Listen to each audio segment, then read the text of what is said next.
Hai, Assalamualaikum. Ketemu lagi dengan Bu Ain. Kali ini kita akan mempersiapkan diri untuk UTBK. Maka pada sesi ini kita akan membahas soal-soal yang berkaitan dengan UTBK. Dalam soal tes UTBK, ada beberapa tes yang berkaitan dengan matematika, yaitu tes potensial skolastik, di mana tes potensial skolastik ini yang berhubungan dengan matematika terletak pada pengetahuan kuantitatifnya. Di sana kalian akan diberikan kasus yang berhubungan dengan logika dasar serta matematika dengan level dasar.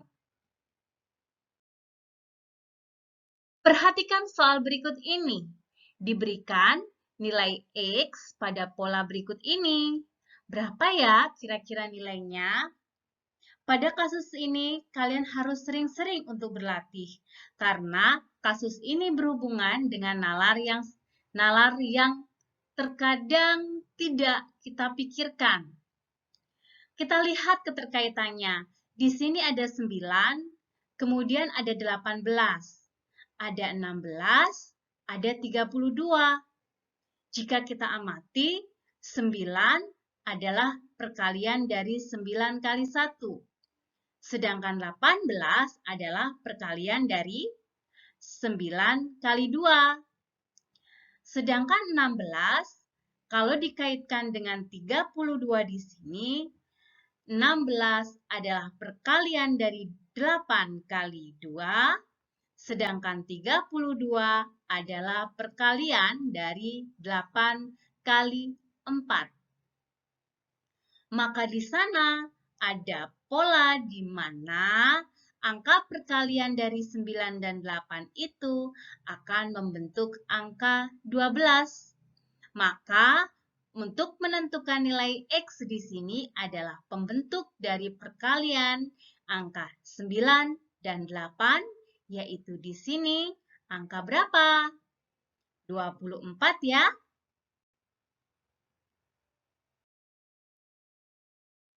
Kasus ini bukan kasus yang susah, coba kita amati pada kasus berikut ini, di mana pada kasus berikut ini ada pola yang terbentuk. Untuk 5,65 dengan 5,5, jika kita kelompokkan di sini, 5,65 dan 5,5 ada keterkaitannya. Berapa nilai dari sini? Kalau kita kurangkan, dia akan bernilai 0,1. Lalu bagaimana dengan yang 4, lihat belakangnya. Bagaimana dengan yang 3, lihat juga belakangnya. Bagaimana dengan yang 2, perhatikan, di sana ada keteraturan, di mana masing-masing memiliki nilai hasil 0,1. Maka kita dapatkan di sini bahwa 0,1 ada sebanyak 4. Maka kita bisa tuliskan bahwa 0,1 kali 4 sama dengan 0,4, atau kita bisa tuliskan 4/10. Karena belum ada jawaban di sana, maka kita sederhanakan. Bagaimana 4/10, berapa bentuk sederhananya? Bagi 2 ya, menjadi 2/5. Bukan hal yang susah ya, maka di sana terdapat option A. Option A di sini pada kasus tersebut. Kasus berikutnya, di sini kita diminta untuk mengidentifikasi bilangan mana yang habis dibagi 8. Bilangan yang habis dibagi 8 memiliki sebuah karakter, di mana 3 angka belakangnya kita hanya melihat ini saja. Dengan melihat 3 angka di belakangnya, kita bisa mengidentifikasi apakah bilangan tersebut habis dibagi 8 atau tidak. Bagaimana cara mengidentifikasinya? Kita ambil 3 angka di belakang, lalu kita analisis apakah bilangan tersebut habis dibagi 8. Jika angka tersebut habis dibagi 8, maka bilangan yang terkaitan tersebut merupakan bilangan yang habis dibagi 8. Kita cek ya. Kalau 123.456 ini apakah habis dibagi 8? Kita hanya mengambil angka belakangnya saja, yaitu 4, 5, 6. Kalau kita bagi 8, berapa hasilnya? Apakah dia memiliki koma-koma atau tidak? Tidak ya, dia pas menghasilkan 57. Maka kita bisa menyatakan bahwa opsi pertama inilah yang merupakan bilangan yang habis dibagi 8. Kita akan cek, benar tidak jawaban kita bahwa opsi yang A merupakan memang habis dibagi 8. Maka jawaban yang lain tidak boleh ada yang habis dibagi 8. Maka kita ambil 567 kita bagi 8. Berapa? 56 kita bagikan. 56 di sini kita bagi 8 berapa? Ada sisa ya? Berapa sisanya? Di sini dia memiliki sisa 7. Maka dikatakan bahwa ini tidak habis dibagi 8, maka angka 234.567 juga bilangan yang tidak habis dibagi 8. Selanjutnya, 300 yang koin C, kita ambil belakangnya 3 angka belakangnya, 378. Kita bagi 8 lagi. Kita ambil porogapet ya, 67 bagi 8. Kemudian ada berapa? Kalian cek berapa kira-kira? Apakah habis dibagi 8? Tidak.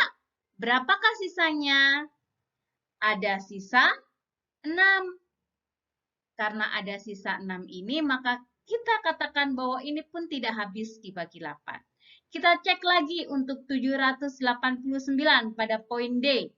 Kita bagi 8. Apakah bilangan ini habis dibagi 8? Hitung ya. Berapa? Ternyata tidak habis juga dibagi 8. Dia memiliki sisa 5. Maka dikatakan bahwa ini tidak habis dibagi 8. Kemudian 890 kita bagi 8.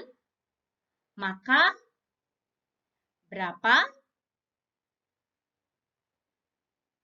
Apakah habis? Tidak juga. Dia ternyata memiliki sisa 2. Maka kasus yang ini dikatakan yang habis dibagi 8 adalah benar, yaitu poin A. Berikutnya, kita diminta untuk mengidentifikasi sebuah bilangan, apakah bilangan tersebut bilangan ganjil atau genap. Nah, di sana yang diminta adalah bilangan ganjil. Nah, di sini kita diminta untuk mengidentifikasi bilangan ganjil. Kita harus tahu, pada perkalian, penjumlahan, maupun pengurangan sebuah bilangan, ganjil genap dia memiliki kriteria, di mana kriteria atau sifat yang pertama untuk perkaliannya yaitu ketika ganjil kita kalikan dengan bilangan ganjil, dia akan menghasilkan bilangan ganjil juga. Kalau ganjil kita kalikan dengan genap, seperti 2 kali 1 akan menghasilkan bilangan genap. Genap kita kalikan dengan genap seperti 2 kali 4 akan menghasilkan genap juga. Itu untuk perkalian. Lalu bagaimana dengan penjumlahan? Pada penjumlahan, karakteristik ganjil yang ditambah dengan ganjil seperti 1 ditambah 1 akan menghasilkan 2. Maka ganjil ditambah ganjil dia genap.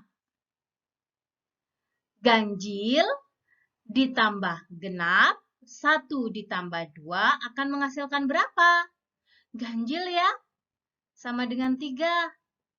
Dan genap ditambah genap, tentu saja dia akan menghasilkan bilangan yang genap juga.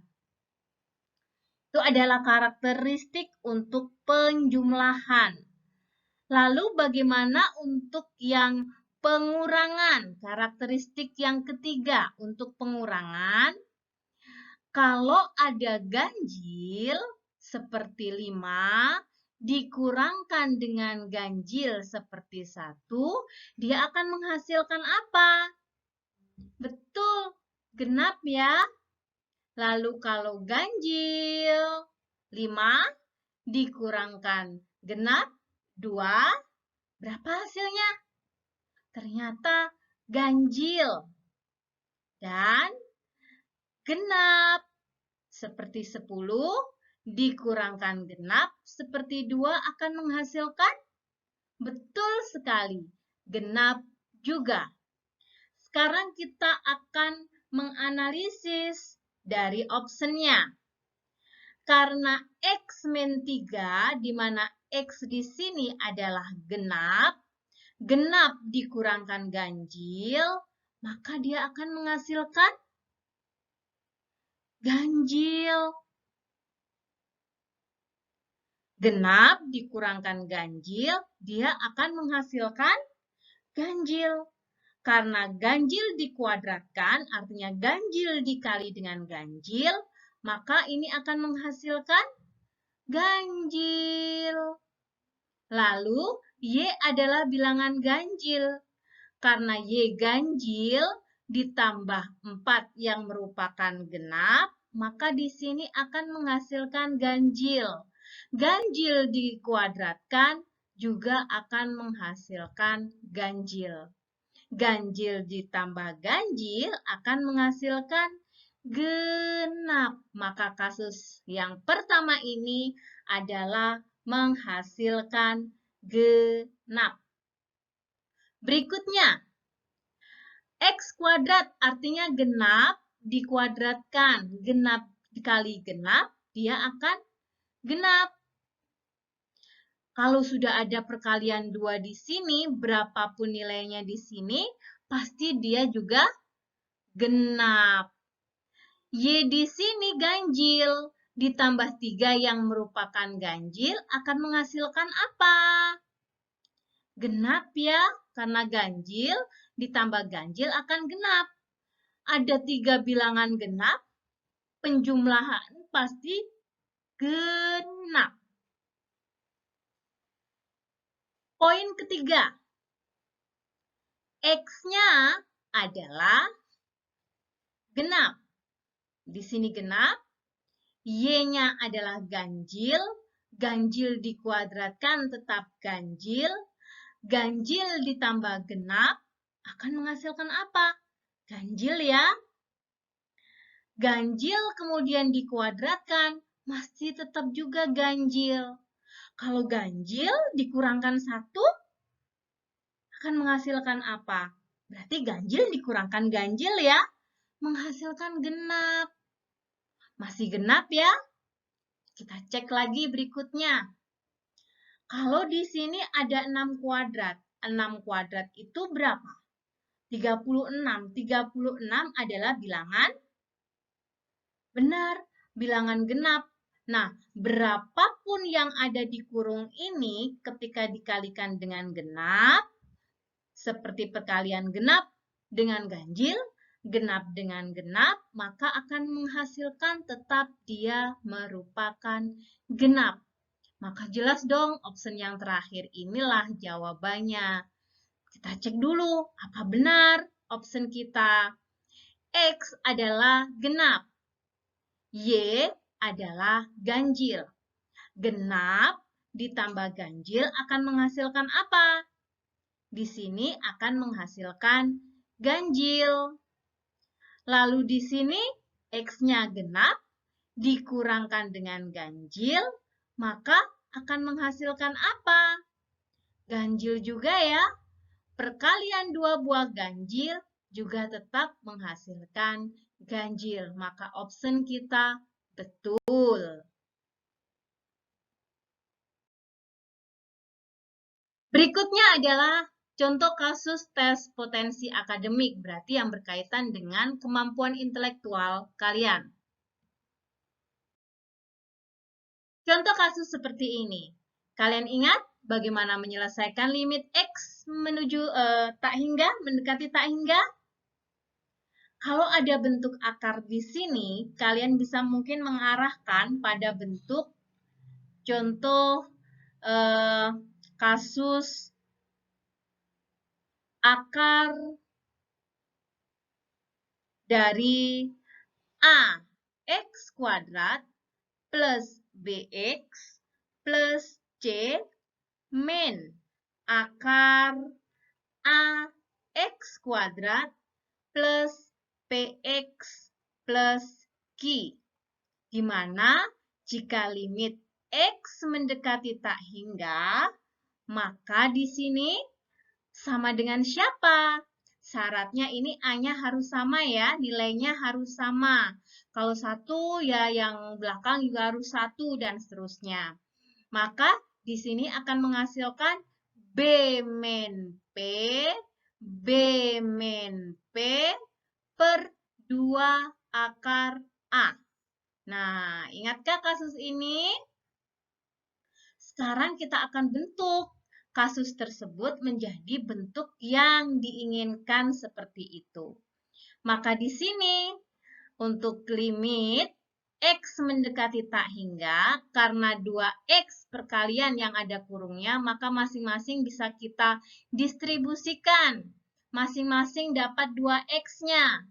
2X akar dari 9 plus 10 per X min 3 kali 2X. Bisa kita tulis seperti ini. Selanjutnya, agar bentuknya ada akarnya kayak gini, maka 2X ini kita masukkan ke dalam akar. Kalau 2X kita masukkan dalam akar, menjadi berapa ya? Menjadi 4X ya. 4X kuadrat menjadi 4X kuadrat karena X-nya itu juga kita kuadratkan. Kurung 9 plus 10 per X. Agar belakang ini yang menghasilkan 6X ini juga punya akar, maka kita bisa buat kayak gini. Akar dari 6X yang kita kuadratkan. Karena tidak boleh merubah soal, bentuk ini pun juga tidak boleh kita rubah, hanya kita siasati tanpa merubah soal. Kemudian kita kalikan 4X kuadratnya, kita kalikan, kita masukkan dalam kurung, maka 4X kuadrat kali 9 ya. Di sini menjadi 36X kuadrat plus 4X kuadrat kita kalikan 10 per X menjadi berapa? 40X min akar 36X kuadrat. Di sini nilainya sudah sama, maka kita boleh menggunakan cara cepat ini, yaitu B min P per 2 akar A. B-nya di sini adalah 40. Min P-nya siapa?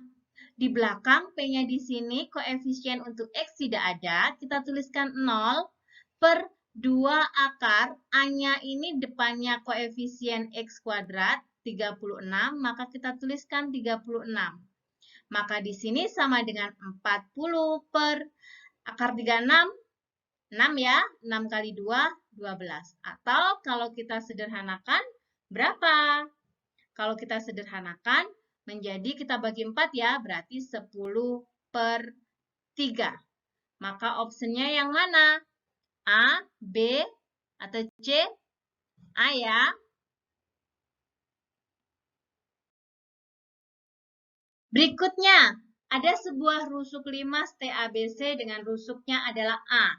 Sudut yang terbentuk antara TA dan TC. Kalau kita gambar, bentuknya seperti ini. Ada limas dengan rusuknya semuanya adalah A. Maka di sini A, bawahnya juga ini semuanya A. Karena yang diminta adalah sudut yang terbentuk antara TA. TA di sini dengan TC di sini, maka kita ambil garis lurus di sini. Nah, ini sudut yang terbentuknya di sini. Kalau kita ambil segitiganya menjadi seperti ini. Nah, di sini ada A, di sini ada A, ini T, ini A, dan ini C. AC-nya adalah diagonal dari alasnya. Karena alasnya semuanya berbentuk persegi, maka AC ini adalah A akar 2. Kalau sudah seperti ini dan yang diminta adalah sudutnya, maka kita bisa menggunakan aturan kosinus. Karena yang diminta adalah cos T, maka kita lihat depannya di sini sebagai pusatnya. Berarti rumusnya untuk aturan kosinusnya siapa? AC kuadrat sama dengan AT kuadrat ditambah TC kuadrat dikurangi AT kali TC. Ini ada duanya ya. 2 kali AT kali TC kali cos T. Itu adalah rumusnya. Sekarang kita masukkan bilangannya. AC sendiri adalah A akar 2. A akar 2 kita kuadratkan. AT-nya adalah A, berarti A kuadrat. TC-nya adalah A juga, A kuadrat. Min 2 A kali cos T. Di sini kalau A akar 2 dikuadratkan menjadi berapa? 2A kuadrat ya. Sama dengan A kuadrat ditambah A kuadrat di sini, yaitu 2A kuadrat juga. Min 2A kuadrat kali cos T. Kalau kita pindah ruaskan, dia menghasilkan di sini habis ya, jadinya tinggal 0 sama dengan min 2A kuadrat kali cos T. Karena yang diminta adalah cos T-nya berapa? Cos T-nya adalah 0 dibagi min 2A kuadrat. Sama dengan berapa? 0 ya. Maka untuk mencari nilai T-nya, cos T yang bernilai 0 punyanya siapa ya? Punyanya 90 derajat. Maka T ini berbentuk sudut 90 derajat. Diberikan sebuah baris geometri, di mana dia mempunyai suku, 3 suku. Pertama, ingat, kasus trigonometri itu apa ya? Apa karakter daripada trigonometri? Betul sekali. Trigonometri ini punya yang namanya rasio. Rasionya diambil dari mana? Suku kedua dibagi suku pertama harus memiliki nilai yang sama dengan suku ketiga yang kita ambil dibagi suku yang kedua. Coba kita lihat, kalau A ini adalah suku yang pertama, B adalah suku yang kedua, C adalah suku yang ketiga. Maka R di sini U2-nya adalah B per A harus memiliki nilai yang sama dengan B kuadrat per B. Kalau B kuadrat per B sama dengan siapa ya yang ini? Sama dengan B. Maka di sini kita tuliskan bisa B per 1. Kalau R-nya juga B per A dan di sini B per 1, logikanya berapakah nilai daripada A? Betul, A-nya bernilai 1. Itu adalah deskripsi dari kalimat pertama. Kalimat kedua bahwa 2x kuadrat plus kx plus 6 yang sama dengan 0 ini memiliki akar-akar yang bernama A dan B. Jika pada kalimat sebelumnya kita sudah mengetahui bahwa A-nya bernilai 1, artinya apa? Artinya bahwa persamaan ini ketika X-nya kita ganti 1, dia akan sama dengan 0. Maka kita ganti 2 kalikan 1 kuadrat plus K kalikan 1 plus 6 sama dengan 0.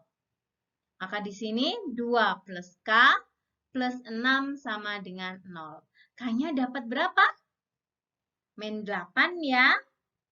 Karena K-nya min 8, yang diminta siapa? Yang diminta adalah nilai K. Berarti jawabannya kalau tidak A ya C. Sekarang yang diminta adalah suku keempat. Karena suku keempat adalah suku keempatnya berapa kalau rasionya di sini? Pasti suku keempatnya adalah B pangkat 3. Kita mau mencari B pangkat 3. Karena di sini B-nya belum diketahui, kita ambil dari persamaan kuadrat yang diberikan. Karena tadi kita sudah mendapatkan nilai daripada K-nya, maka kita bisa tuliskan bahwa persamaannya menjadi 2x kuadrat min 8x, K-nya kita ganti dengan min 8, plus 6 sama dengan 0. Coba kita faktorkan. Berarti di sini ada 2x dan ada x. Biar menghasilkan min 8, maka 6 kita ambil 3 kali 2. Di sini harus bernilai min semua karena biar min 8. Kita cek 2x kuadrat min 6 min 2 plus 6. Sudah pas ya pada ininya? Maka di sini didapatkan bahwa akar-akarnya adalah 1 dan 3. Karena A-nya sudah diketahui 1, maka 3 ini punyanya siapa? Punyanya si B. Karena suku keempat adalah B pangkat 3, maka artinya bahwa 3 pangkat 3. Berapa 3 pangkat 3? 27 ya. Maka yang tepat adalah option yang pertama, yaitu 27 untuk suku keempat dan nilai K-nya adalah min 8. Perhatikan kasus, ini adalah kasus matriks. Kalau A pangkat 10 di sini, yang harus kalian mainkan adalah dia memiliki pangkat 10, maka pasti tidak mungkin dia tidak berpola. Pasti ada pola, ada ketentuannya. Kita ambil dulu A pangkat 9, karena A pangkat 10 berarti A-nya ada 10 kali. Kita buat seperti ini. Kali 12 dan 1 di sini. Di mana A-nya di sini adalah 1 min 3, 0, 1. Masih ingatkah bagaimana perkalian matriks? Baris kali kolom. Maka 1 kita pasangkan 12, min 3 kita pasangkan dengan 1. Menjadi berapa? Di sini A pangkat 9 kali 12 dikurangkan 3. Menjadi berapa? Menjadi 9. Kemudian kita ambil baris yang kedua. Baris yang kedua dikalikan kolom. 0 kali 12 ditambah 1 kali 1, yaitu betul 1 ya. Sekarang ini kalau A-nya pangkat 10 tadi kita sudah hitung. Lalu bagaimana ketika berikutnya? Ketika A-nya pangkat 8. Berarti kita buat seperti ini. Ini min 3, ini 0, ini 1. Kita kalikan dengan 91. Dari ini yang kita bawa ya. A pangkat 9 kita ambil A-nya 1. Menjadi A pangkat 8 kali A kali 9 baris matriks kolom 91. Kita ambil di sini A pangkat 8, kalikan juga baris kali kolom. 1 kali 9 ditambah min 3 kali 1 menjadi berapa? 6 ya. Bawahnya masih bernilai 1 juga. Lihat karakternya. Dia akan turun 3. Jadi dari 12 ke 9. 9 di sini ke 6. Dia turun 3. Maka kita tidak perlu menghitungnya lagi untuk A pangkat 8 dan seterusnya.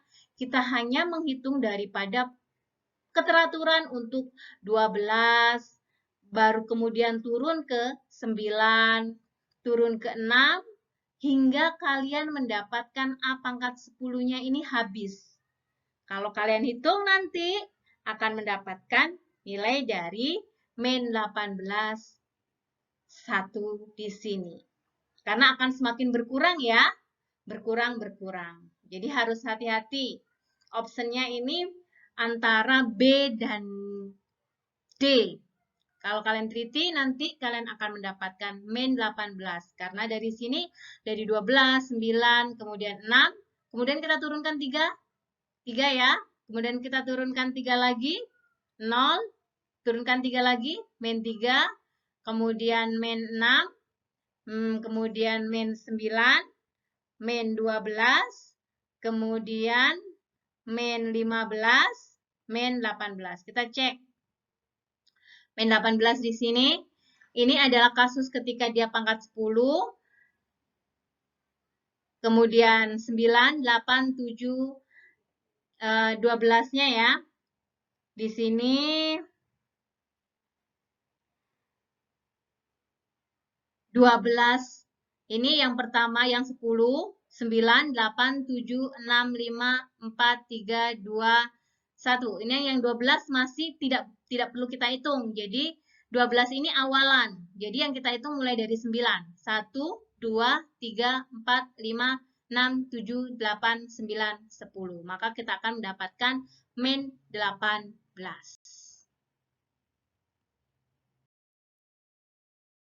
Berikutnya, apabila ada bilangan yang disediakan 1, 2, 3, 4, 5, 6, 7, kemudian diminta 3 angka yang berbeda.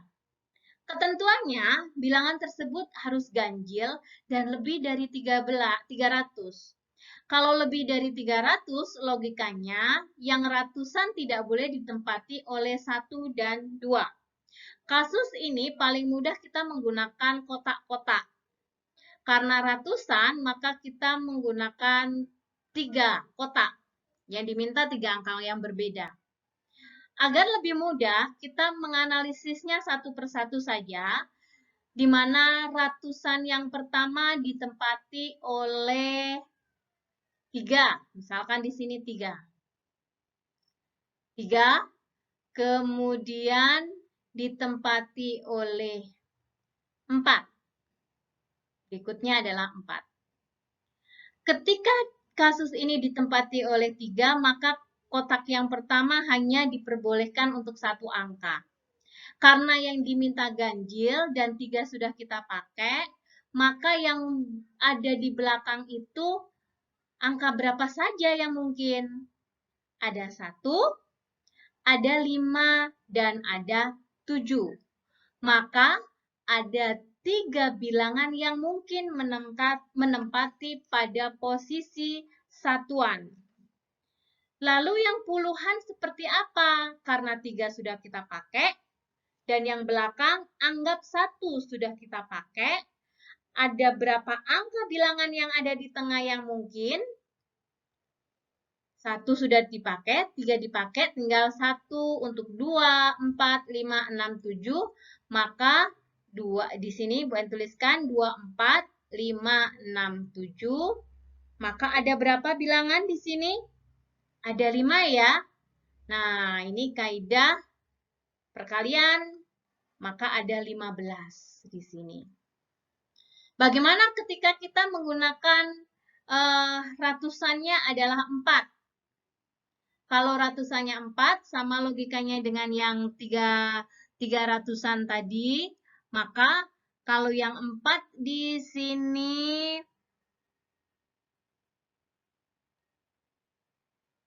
kalau 4 di sini ada 1, belakangnya boleh diisi 1, kemudian 5, 3, 7 ya. 1, 3, 5, 7. Berarti yang belakang ada 4 kemungkinan. 1 sudah dipakai, untuk 4 sudah dipakai, untuk 1 sudah dipakai, maka sisanya ada berapa bilangan yang diperbolehkan untuk kolom yang kedua di sini, kotak yang kedua, sama ya, ada 5. Maka di sini ada 20. Dari angka yang boleh menempati pada posisi ratusan, itu ada 3, ada 4, ada 5, ada 6, dan ada 7. Yang ganjil di sini ada 3, maka kita bisa kalikan ini dengan 3. Yang genap ada 2, maka kita kalikan di sini ada 2. Maka di sini ada 45 dan di sini ada 40. Maka kita total kaidah penjumlahan masuk, maka sama dengan 85.